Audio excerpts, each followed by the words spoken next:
Sri Lanka's cabinet has issued an apology to Muslims for forcing cremations on COVID victims. The then President Gotabaya Rajapaksa banned burials despite facing heat from the United Nations Human Rights Council and other forums for violating Muslim funeral norms. The Sri Lankan government also disregarded WHO assurances that burials in line with Islamic rites were safe.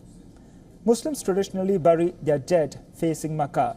During COVID-19, Sri Lanka banned burials based on guidelines from the Ministry of Health regarding the clinical management of COVID that was enacted due to fears that the virus could contaminate water sources. This rationale was promoted by the government under former President Gotabaya Rajapaksa, who cited statements from a professor of the University of Sri Jayawardhanepura suggesting that buried bodies could contaminate water sources and the virus could spread even further. The government's chief epidemiologist claimed that burials would contaminate ground drinking water.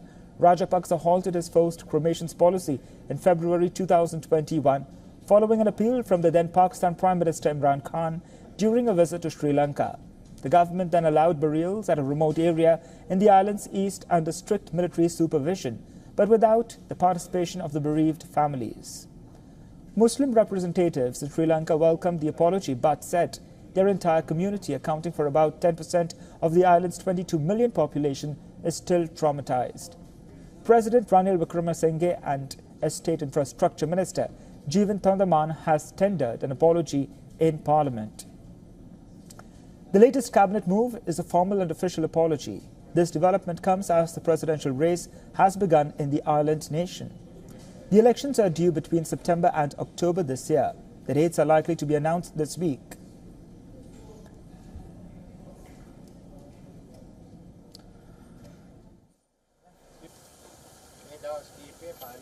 For all the latest news, download the WION app and subscribe to our YouTube channel.